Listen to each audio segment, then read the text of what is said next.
Bismillahirrahmanirrahim. Assalamualaikum warahmatullahi wabarakatuh. Waalaikumsalam warahmatullahi wabarakatuh. Alhamdulillah, wassalatu wassalamu ala rasulillah Sayyidina Muhammad ibn Abdullah wa ala alihi wa sahbihi wa man wala. Wala hawla wala quwata illa billahil aliyyil azim. Amma ba'du. Yang saya hormati para orang tua, para sesepuh, para asatidzah, Al-Mukarram Al-Ustaz Burhan, Al-Mukarram Al-Ustaz Asman, Al-Mukarram Bapak Haji Fuad, Al-Mukarram sesepuh kita Bapak Haji Saini, Al-Mukarram Al-Ustaz Hasbullah, wabil khusus salam penghormatan ini kita sampaikan untuk guru kita Al-Mukarram Al-Ustaz Dr. Andes Muhammad Sa'i. Kita doakan guru kita beserta para orang tua yang hadir, semoga Allah panjangkan umurnya, Allah sehatkan badannya, Allah kabulkan segala hajat-hajatnya, dan kita semua yang hadir di majelis ini semoga kita semua mendapat ridha Allah, mendapat rahmat Allah, mendapat ampunan Allah, dan kita minta kepada Allah Subhanahu wa taala panjang umur, sehat walafiat, kuat ibadah, kuat di dalam berzikir, nikmat di dalam membaca Al-Quran, manis rasanya di dalam bersalawat kepada Nabi Muhammad Sallallahu Alaihi Wasallam. Dan kita mohon kepada Allah semoga semua hajat-hajat kita, baik hajat dunia maupun hajat akhirat, semoga dikabulkan oleh Allah Subhanahu Wa Taala. Segala keinginan, segala harapan, segala cita-cita yang belum terwujud semoga dipercepat oleh Allah Subhanahu Wa Taala. Yang punya penyakit semoga penyakitnya disembuhkan oleh Allah Subhanahu Wa Taala. Yang punya masalah-masalahnya dibereskan oleh Allah Subhanahu Wa Taala. Semoga Allah berikan kita rezeki yang banyak, yang luas, yang berkah. Allah mudahkan kita haji umroh ziarah makam Nabi besar Muhammad Sallallahu Alaihi Wasallam. Menjadikan putra-putri kita putra-putri yang saleh wassalehah, tumbuh menjadi anak yang cerdas, yang pintar, menjadi anak-anak yang takut kepada Allah, cinta kepada Nabi besar Muhammad Sallallahu Alaihi Wasallam, takdir kepada para ulama, kepada para kiai, kepada para habaib, dan semoga Allah jauhkan mereka semua dari pergaulan-pergaulan yang tidak baik. Yang belum ibadah semoga dimudahkan untuk ibadah, yang belum ke masjid dimudahkan untuk ke masjid, yang belum sholat dimudahkan menjadi ahli sholat, yang masih terjebak dalam kemaksiatan semoga diberikan jalan kembali jadi orang-orang yang tobat kepada Allah Subhanahu Wa Taala. Dan semoga duduknya kita pada malam ini Allah catat sebagai amal soleh yang memudahkan kita untuk masuk ke dalam surga Allah. Amin Allahumma amin. Hadirin yang dimuliakan Allah Subhanahu Wa Taala, pada pembukaan pengajian malam ini saya ucapkan minal aidin wal faizin, takabbalallahu minna wa minkum, takabbal ya karim, mohon maaf lahir dan batin. Doa ini adalah harapan kita. Ini adalah doa ja'alanallahu wa iyyakum minal aidin wal faizin. Semoga Allah jadikan aku dan kalian termasuk orang-orang yang kembali suci bersih dari dosa bagaikan bayi yang baru dilahirkan. Amin Allahumma amin. Semoga semua dosa-dosa kita yang besar maupun yang kecil, yang disengaja maupun yang tidak disengaja, semoga diampuni oleh Allah Subhanahu Wa Taala, dan kita bagaikan bayi yang baru dilahirkan. Amin Allahumma amin. Wal faizin, dan semoga kita semua menjadi orang-orang yang sukses di dunia, semua urusan dibereskan oleh Allah, sukses di akhirat, jauh dari adab api neraka, masuk ke dalam surga. Amin Allahumma amin. Faman zuhziha 'anil nari wa dukhilal jannah faqad faza. Orang yang sukses menurut Al-Quran adalah orang-orang yang dijauhkan dari adab api neraka, dimasukkan ke dalam surga. Dia orang yang benar-benar sukses. Ya, Qarun itu punya kekuasaan yang sangat luar biasa. Ya, kekuasaannya bukan hanya 5 tahun, terus menerus sepanjang hidupnya. Kemudian ada Qarun, hartanya banyak, akan tapi bukan sukses yang seperti ini kita pinta. Ya, buat apa gembira di dunia, bahagia di dunia, di akhirat menjadi orang-orang celaka? Bukan itu yang kita pinta. Rabbana atina fid dunya hasanah wa fil akhirati hasanah wa qina adzabannar. Kita minta ya bahagia, selamat dunia, selamat akhirat, jauh dari azab api neraka. Semoga Allah pastikan istri kita, putra-putri kita, keluarga kita, orang tua kita, guru-guru kita, semua orang yang kita cintai, semoga Allah jauhkan dari azab api neraka. Amin. Allahumma amin. Taqabbalallahu minna wa minkum. Taqabbal ya karim. Semoga Allah menerima ibadahku dan ibadah kalian. Nah, ini yang paling penting. Ya, bisa ibadah itu nikmat dari Allah. Jadi ketika kita bisa sholat, ketika kita bisa puasa, kita bisa iktikaf di masjid, kita bisa baca Al-Quran, kita bisa zikir di rumah, itu nikmat dari Allah Subhanahu wa Ta'ala. Itu nikmat yang paling besar. Ya, melebihi nikmat dunia, melebihi nikmat harta, melebihi nikmat jabatan. Ada orang usianya sudah 60, 70, 80, tapi gak Allah kasih nikmat ibadah. Jangankan mau sholat, niatan mau sholat aja kagak ada. Jangankan mau ke masjid, niatan mau ke masjid aja kagak ada. Ya. Mau waktu sholat, tiba sholat, lemes badan, gak bisa untuk ngerjain sholat. Mau baru buka Quran, udah nguap aja, udah ngantuk, gak bisa dia baca Al-Quran. Nanti nikmat dari Allah, kita bisa ibadah di bulan suci Ramadan. Bisa ibadah itu nikmat. Diterima amal ibadah itu nikmat tambahan, nikmat yang lainnya. Dan kita berharap semoga semua ibadah kita di bulan suci Ramadan itu diterima oleh Allah Subhanahu wa Ta'ala. Ketika Allah berfirman, walladzina yu'tuna ma atau wa qulubuhum wajilah. Ya. Ketika Allah berfirman, walladzina yu'tuna ma atau wa qulubuhum wajilah. Orang-orang yang mengerjakan amal perbuatan dan hati mereka takut. Itu Sayyidah Aisyah ketika mendengar ayat ini bertanya kepada Nabi besar Muhammad sallallahu alaihi wasallam, ya Rasulullah, tahu yasrabuna wa yasribuna, apakah ini ayat tentang orang-orang yang habis minum khamar? Dia habis minum khamar, kemudian dia takut tobat kepada Allah. Ataukah ini ayat untuk orang-orang yang habis nyolong, habis korupsi, habis nipu orang, kemudian dia sadar, dia tobat, hatinya takut? Kata Nabi, lah, tidak.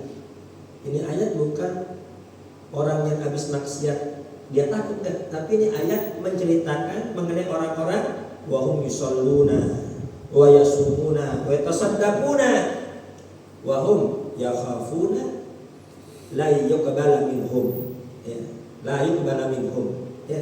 Ini ayat menceritakan orang-orang yang rajin sholat. Dia rajin sholat, dia rajin puasa, dia rajin sedekah. Setelah dia mengerjakan itu semua, wahum yakhafuna, mereka takut. Jadi bukan sombong, bukan ria, bukan pamer. Justru habis banyak ibadah, mereka semakin takut kepada Allah Subhanahu wa Ta'ala. Ya, ini kan kebanyakan ya, di antara kita udah ibadah kurang, rasa takutnya juga jauh lebih kurang. Nah, ini orang-orang dulu nih ibadahnya luar biasa, top, rasa takutnya juga sangat luar biasa. Habis sholat, habis puasa, habis sedekah, wahum yakhafuna, mereka takut la yuqbala minhum. Ya, mereka takut ibadahnya tidak diterima oleh Allah Subhanahu wa Ta'ala. Ya Allah, maka itu para salafun saleh terdahulu itu 6 bulan minta, ya, Allahumma ballighna Ramadan. Ya Allah, sampaikan kami di bulan suci Ramadan. Ya, habis Ramadan mereka juga nangis. Ya, habis Ramadan nangis takut sama Allah, ya Allah, tolong terima semua ibadah saya sepanjang bulan suci Ramadan. Itu Abdullah bin Mas'ud radhiyallahu anhu berkata, ya, ini kalau aku tahu ibadahku diterima, itu lebih aku cintai daripada aku mendapatkan dunia beserta isinya berupa emas. Ya, aku tahu nih ibadahku diterima, itu lebih aku cintai daripada aku mendapat emas penuh dunia dan isinya. Ya, punya emas dunia dan isinya, kalau nanti ujung-ujung di neraka buat apa? Ya, ini kata Abdullah bin Mas'ud, kalau aku tahu ibadahku diterima, ya Allah, pasti aku akan gembira sekali. Ya, karena itu kita nggak tahu Ini kira-kira nih puasa kita diterima apa enggak, sholat kita diterima atau tidak, sedekah kita diterima atau tidak, kita nggak tahu. Kalau diterima, ya Allah, itu harapan kita. Ya, kalau diterima, ya Allah, berarti kita mendapat anugerah yang sangat luar biasa.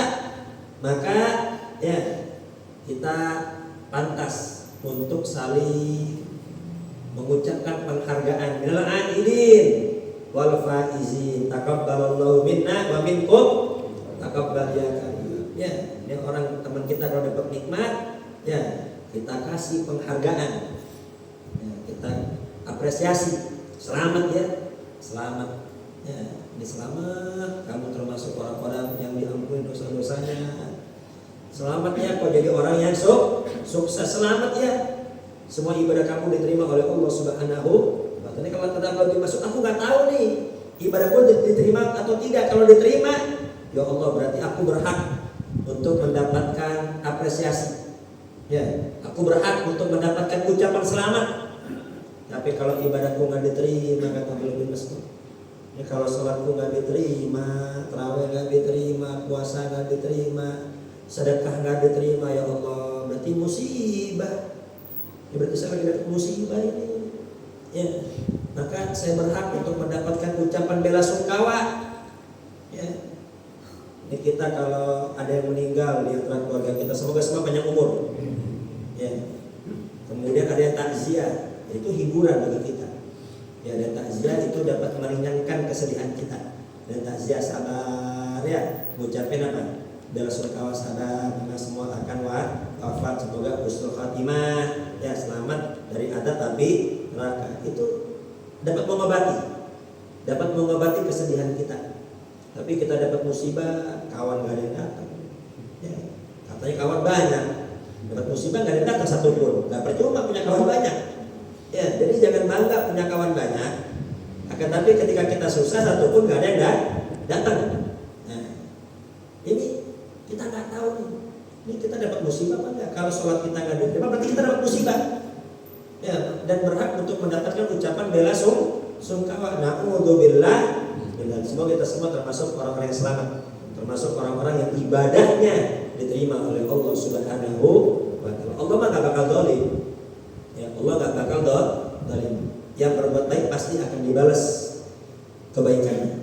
Yang berbuat jahat pasti akan dibalas kejahatan. Bahkan al-hasanatu bi asyri amthaliha, satu kebaikan dibalas menjadi 10 kebaikan. Ila sab'i mi'ah, sampai 700 kebaikan.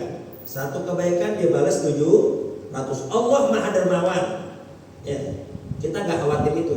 Tapi yang kita khawatir, takutnya nih ibadah kita ada cacatnya. Allah mah pasti orang baik, pasti dibalas kebaikan.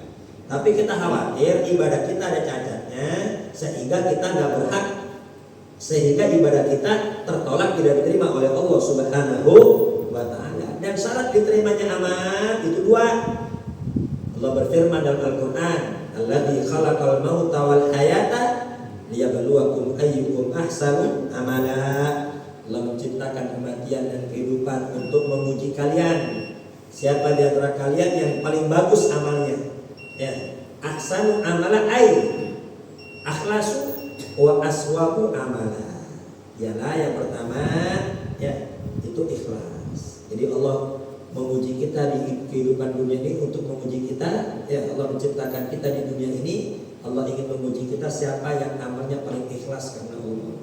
Ya, faman kana yarju liqa rabbi falyamal amalan sholihan wala yusyrik bi ibadati rabbih ahada. Ya. Jadi Allah menciptakan kita, Allah pengen tahu siapa yang amalnya paling ikhlas kepada Allah Subhanahu wa Ta'ala. Syarat pertama ikhlas. Syarat kedua harus sesuai dengan ajaran Nabi besar Muhammad sallallahu alaihi wasallam. Kita takut ibadah kita ada riaknya, kita takut di hati kita ada ujubnya, sehingga itu semua membuat amal kita tertolak. Kita minta kepada Allah semoga amal kita semua diterima. Kekurangannya semoga disempurnakan oleh Allah. Amin Allahumma amin. Saking pentingnya diterimanya amal, Nabi Allah Ibrahim alaihissalam selesai membangun Ka'bah, apa yang diucapkan oleh Nabi Allah Ibrahim? Rabbana taqabbal minna innaka antas samiul alim. Ya Allah, terima ya Allah. Ya saya udah bangun Ka'bah. Tolong terima ya Allah. Jadi Nabi Allah Ibrahim juga takut ibadahnya nggak diterima. Baik Nabi, seorang Nabi, seorang Rasul, habis ibadah nggak ujub, habis ibadah nggak sombong, justru takut ibadahnya nggak diterima. Minta Allah ya Allah, tolong terima ini semua. Ya, dan dalam doa yang lain, Rabbi ja'alni muqimas sholati wa min dzurriyyati Rabbana taqabbal du'a. Ya Allah, jadikan aku dan keturunan aku termasuk orang-orang yang mendirikan sholat. Jadi minta Allah semoga nih semua keturunan kita ahli sholat. Ya Allah, terima doaku ya Allah. Yang penting nih Pak, diterimanya sama. Kita berharap semoga semua amal sholat kita sepanjang bulan suci Ramadan dikabul oleh Allah Subhanahu wa Ta'ala. Jadi bisa ibadah itu nikmat, diterimanya amal itu nikmat yang lainnya. Ya, dan kita berharap setelah kita dapat ibadah di bulan suci Ramadan, kita Allah beri kesempatan, Allah mudahkan kita untuk mengerjakan ibadah-ibadah yang lainnya. Ya, faida faragta fansab. Kalau sudah selesai mengerjakan suatu ibadah, maka kerjakan ibadah yang lain. Jadi di antara ciri-ciri orang yang ibadah puasanya diterima, maka dia bisa melanjutkan ibadah selama yang ia lakukan di bulan suci Ramadan. Kan banyak tuh orang nih, ya kalau udah selesai Ramadan, udah selesai baca Qur'annya kelar, ke masjidnya juga selesai, i'tikafnya juga udah nggak nongol lagi, seakan-akan ibadah ya udah Ramadan doang. Ya, seakan-akan pahala cuma ada di bulan Ramadan. Ketahuilah yang ngasih pahala mah tetap ada. Ramadan memang udah lewat, yang ngasih pahala mah tetap ada. Tetap kita ibadah, tetap kita sedekah, tetap kita baca Quran, tetap kita i'tikaf, karena yang memberi pahala tetap ada. Siapa? Allah Subhanahu wa Ta'ala. Jadi Ramadan ini bukan goyah, bukan puncak dari ibadah kita. Dalam arti kalau Ramadan selesai berarti ibadah kita kelar, enggak. Ramadan hanya wasilah, hanya pelantara agar kita semakin dekat dengan Allah Subhanahu wa Ta'ala. Jadi kita minta kepada Allah semoga semua pelajaran, ya, semua pelajaran yang ada di bulan suci Ramadan bisa kita lanjutkan sepanjang hidup kita, sehingga kita semua menjadi orang-orang yang ibadah puasanya diterima, dikabul oleh Allah Subhanahu wa Ta'ala. Dikisahkan Nabi besar Muhammad SAW ketika akan keluar sholat Idul Fitri. Ketika akan keluar sholat Idul Fitri, ngelihat anak kecil lagi main di lapangan, kejar-kejaran, ketawa, girang. Ya, anak kecil mah gak ada sedihnya. Ya, suka sedih kan bapaknya. Yang suka ruwet, yang suka stres kan orang tua. Ya, mikirin ongkos lebaran. Ya, mikirin baju lebaran. Ya, bukannya itu, setelah lebaran kan masih ada kehidupan. Jadi jangan sampai maksain mutang-mutang hanya untuk terlihat keren ketika lebaran. Nah, habis lebaran masih ada kehidupan lagi nih. Jangan sampai jadi susah gara-gara ngutang ini. Ya, bahkan ada ya, di kampung saya itu datang pakai pajero keren, luar biasa. Kata orang sukses nih orang. Ya. Kata ponakannya, apaan? Kak, dia lagi ribet. Kata, ribet gimana? Itu siapa yang mau melanjutin cicilannya? Ya, jadi ingat, nggak usah gaya-gayaan. Ingat, habis lebaran masih ada kehidupan. Nah, ini yang paling penting. Nah, ini semua pada nangis, pada gembira, anak kecil pada gembira, ketawa, kejar-kejaran. Ada satu anak kecil di pojokan nangis. Dia nangis, pakainya juga kotor, pakainya nggak layak nangis. Karena dia besar banget lewat, lihat anak kecil disamperin mana? Tom, kenapa nggak ikut main? Yang nanya girang main pada ketawa, kok kamu sendirian di sini? Apa kata dia? Wahai Tuhan, dia nggak tahu ini Nabi. Ya, zaman dulu kan belum ada foto. Ya, kalau nama mungkin tahu. Ya, tapi kalau orang nggak tahu, anak kecil nggak tahu. Dia namanya Nabi Muhammad. Ya, wahai Tuhan, wahai Bapak, bagaimana aku nggak nangis? Ini datang semua tadi bareng bapaknya. Sedangkan aku, bapakku wafat. Ya, lagi itu ikut perang bersama Nabi besar Muhammad. Bapakku wafat dalam keadaan syahid. Setelah ayahku wafat, ya, ibuku nikah lagi. Ya, semua harta bapakku diambil ibu. Aku nggak dikasih apa-apa. Aku nggak dikasih apa-apa. Setelah ibuku nikah, aku diusir dari rumah sama suaminya. Ya, jadi aku yatim. Aku nggak punya apa-apa. Aku nggak punya rumah. Aku nggak punya makanan. Aku nggak punya minuman. Dan aku nggak punya baju yang layak. Ya, mereka punya bapak, aku nggak punya bapak. Bagaimana aku tidak sedih? Kata anak itu. Kemudian mendengar itu Nabi besar berkata, wahai anak kecil, maukah engkau aku Nabi Muhammad yang menjadi bapak? Nah, sadar nih, berarti Nabi Muhammad ini yang mulai sekarang mau gak engkau? Aku Nabi Muhammad yang jadi bapakmu, Sayyidah Aisyah yang jadi ibumu, Sayyidina Ali akan jadi pamanmu, Hasan wa Husain akan menjadi saudaramu. Ya Rasulullah, bagaimana aku tidak mau? Mau ya Rasul. Kalau engkau mau, yuk ikut ke rumah. Dibawa pulang ke rumahnya anak kecil. Rasul berkata kepada Sayyidina Aisyah, ini anak kecil mandiin. Habis mandi, cariin baju Hasan wa Husain yang cakep, yang pas sama dia, pakaiin. Setelah dipakein, ya rambutnya diminyaki, dirapiin, disisir, kemudian dikasih makan. Ya, setelah itu Pak, berangkat sholat Id. Nah, ketemu lagi tuh teman-teman yang lagi main, girang dia. Ya, girang. Ini orang teman-teman lagi main nanya. Nah, tadi kamu datang ke sini sedih, nangis. Diajak main kagak mau, kok sekarang girang sekali kau. Apa kata anak kecil ini, gimana saya nggak girang? Ya, mulai detik ini rumah Nabi jadi rumahku. Nabi Muhammad jadi bapakku, Aisyah jadi ibuku, gimana aku nggak girang? Ya, apa kata anak kecil ini? Ya Allah, coba bapak kita juga mati ya. Ya, ini nanti bakal jadi bapak kita, ya Allah. Nah, ini Ramadan mengajarkan kita peduli terhadap sesama. Jadi hendaknya ya, ini habis ibadah Ramadan, setelah kita hablum minallah, ini hablum minannas juga harus baik. Ya, mari kita saling memaafkan. Ya, yang susah kita bantu, ya, yang sedang sedih kita hibur. Semoga kita semua selamat di dunia, selamat di akhirat, bahagia di dunia, bahagia di akhirat. Baik, makanya itu yang dapat saya sampaikan.